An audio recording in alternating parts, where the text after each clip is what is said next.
चंद्रयान 3 की सफलता से चीन को इतनी जलन हुई कि अब वह दावा कर रहा है कि चंद्रयान 3 दक्षिणी ध्रुव पर उतरा ही नहीं है। चीन के बड़े वैज्ञानिक ने लैंडिंग साइट पर उठाए सवाल। लैंडिंग साइट को लेकर भारत के दावे को बता रहा झूठा। आइए जानते हैं पूरी खबर क्या है। चीनी मून मिशन के संस्थापक ने भारत के मून मिशन चंद्रयान 3 की लैंडिंग साइट पर सवाल उठाए हैं। भारत का चंद्रयान 3 चंद्रमा के दक्षिणी ध्रुव क्षेत्र में उतरा था और ऐसा करने वाला भारत पहला देश बन गया। लेकिन अब चीनी वैज्ञानिक ने कहा है कि चंद्रयान 3 दक्षिणी ध्रुव क्षेत्र पर उतरा ही नहीं है। भारत का चंद्रयान 3 जब 23 अगस्त को चांद के दक्षिणी ध्रुव क्षेत्र में सफलतापूर्वक लैंड हुआ, तब पूरी दुनिया मानवता की उपलब्धि पर चहक उठी थी। नासा से लेकर यूरोपीय अंतरिक्ष एजेंसी ने भारत और भारत की अंतरिक्ष एजेंसी को इस सफलता की बधाई दी थी। इसी के साथ ही भारत चंद्रमा के दक्षिणी ध्रुव क्षेत्र में सॉफ्ट लैंडिंग करने वाला पहला देश बन गया है। लेकिन चीन को भारत की यह सफलता हजम नहीं हो रही है। चीन के मून मिशन प्रोग्राम के संस्थापक ने कहा है कि चंद्रयान 3 को चंद्रमा के दक्षिणी ध्रुव के नज़दीक लैंड कराने का भारत का दावा झूठा है। बुधवार को चीन के पहले मून मिशन के प्रमुख वैज्ञानिक ओयांग जियुआन ने कहा कि भारत का यह कहना गलत है कि चंद्रयान 3 भारत के दक्षिणी ध्रुव के पास उतरा था। कि अगस्त को चंद्रयान 3 की लैंडिंग के बाद प्रधानमंत्री नरेंद्र मोदी ने कहा था, हमारे वैज्ञानिकों की कड़ी मेहनत और प्रतिभा से भारत चंद्रमा के दक्षिणी ध्रुव पर पहुंच गया है, जहां दुनिया का कोई भी देश कभी नहीं पहुंच सका है। भारत की अंतरिक्ष एजेंसी इसरो ने भी लैंडिंग के बाद कहा था कि उनका मून मिशन सफलतापूर्वक चंद्रमा के दक्षिणी ध्रुव के पास उतरा है। लेकिन चीनी वैज्ञानिक ने इस बात को खारिज किया है। उन्होंने कहा कि भारत का मून मिशन चंद्रमा के दक्षिणी गोलार्ध में लैंड हुआ था, न कि दक्षिण ध्रुव क्षेत्र में। चाइनीज एकेडमी ऑफ साइंसेज के सदस्य ओयांग ने एकेडमी के आधिकारिक साइंस टाइम्स अखबार को बताया, चंद्रयान 3 की लैंडिंग साइट चंद्रमा के दक्षिणी ध्रुव पर नहीं थी, न ही यह चंद्रमा के दक्षिणी ध्रुव क्षेत्र में उतरा और न ही आकृतिक ध्रुवीय क्षेत्र के पास। उन्होंने अखबार को बताया कि भारत का रोवर लगभग 59 डिग्री दक्षिण के अक्षांश पर उतरा। यह चंद्रमा के दक्षिणी गोलार्ध सदर्न हेमिस्फीयर में उतरा था, न कि दक्षिणी ध्रुव क्षेत्र में, जो कि 88.5 और 90 डिग्री के अक्षांशों के बीच है।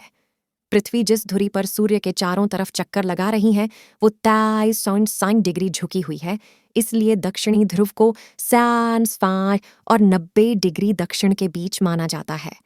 लेकिन ओयांग ने तर्क दिया कि चूंकि चंद्रमा का झुकाव केवल 8.5 डिग्री है, इसलिए उसका ध्रुवीय क्षेत्र बहुत छोटा 88.7 और 90 डिग्री के अक्षांशों के बीच है। यूरोपीय अंतरिक्ष एजेंसी का कहना है कि चंद्रयान 3 ने जहां लैंड किया वो दक्षिणी ध्रुव नहीं था। चंद्रमा का दक्षिणी ध्रुव शेकलटन क्रेटर के किनारे पर है, जिसके कारण चांद के दक्षिणी ध्रुव पर सॉफ्ट लैंडिंग करना अविश्वसनीय रूप से बेहद मुश्किल है। वहीं अमेरिकी अंतरिक्ष एजेंसी नासा ने 80 से 90 डिग्री दक्षिण को चांद का दक्षिणी ध्रुव बताया है। नासा की परिभाषा के हिसाब से चंद्रयान 3 ध्रुवीय क्षेत्र के बाहर, लेकिन पिछले मून मिशनों की तुलना में अधिक अक्षांश पर उतरा। नासा प्रमुख बिल नेल्सन ने चंद्रयान 3 की सफल लैंडिंग पर एक ट्वीट में कहा था कि इसरो को चंद्रमा के दक्षिणी ध्रुव पर चंद्रयान की सफल लैंडिंग के लिए बधाई। हांगकांग विश्वविद्यालय के वैज्ञानिक ली मैन होई ने कहा कि भारत का चंद्रयान 3 चंद्रमा पर उससे पहले लैंड कराए गए सभी लैंडरों से आगे बढ़कर चांद के सबसे दक्षिणी अक्षांश पर पहुंचा है। उन्होंने कहा कि यह उच्च अक्षांश स्थान कहा जा सकता है। ली ने 2019 के चीन के मून मिशन को लेकर कहा, हम तुलना करें तो चीन का मिशन चंगे चोट चांद के सुदूर इलाके दक्षिणी ध्रुव एटकेन बेसिन नामक क्षेत्र में उतरा था। नाम से आपको लगेगा कि चीन की मिशन दक्षिणी ध्रुव के करीब उतरा, लेकिन ऐसा नहीं है। चीनी मून मिशन 45.44 डिग्री दक्षिण अक्षांश पर उतरा था। अंतरिक्ष अनुसंधान के लिए आज के यू की प्रयोगशाला के निदेशक खगोल भौतिकीविद क्वेंटिन पार्कर का कहना है कि भारत का चंद्रयान कहाँ उतरा उसके लिए कोई स्पष्ट शब्द नहीं है, लेकिन हम यह जरूर कह सकते हैं कि भारत का अंतरिक्ष यान चंद्रमा के दक्षिणी ध्रुव पर नहीं उतरा था। उन्होंने कहा, जब आप किसी रोवर को दक्षिणी ध्रुव के करीब उतारते हैं या उस क्षेत्र में जिसे दक्षिणी ध्रुव क्षेत्र के रूप में जाना जाता है, यह बहुत ही बड़ी उपलब्धि है। लेकिन भारत ने जो किया उसे भी कम करके नहीं आंका जा सकता। भारत की सफलता साइंस और मानवता की उपलब्धियों को सेलिब्रेट करने का अवसर है।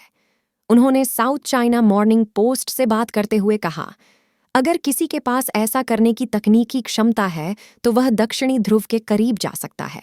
भारत अब तक किसी भी दूसरे देश की तुलना में दक्षिणी ध्रुव के करीब गया है, लेकिन चीन अगली बार और करीब जा सकता है, और अगर वे ऐसा करते हैं तो यह बहुत अच्छी बात होगी। चीन 2026 में चंद्रमा के दक्षिणी ध्रुव के लिए अपना मिशन शुरू करने की तैयार कर रहा है, जिसका लक्ष्य शेकलटन क्रेटर के पास चांगी 7 रोवर को उतारना है। आज की वीडियो में बस इतना ही। आपको वीडियो पसंद आया है तो पेज को फॉलो कर लीजिए। अगर YouTube पर देख रहे हैं तो चैनल को सब्सक्राइब कर लीजिए।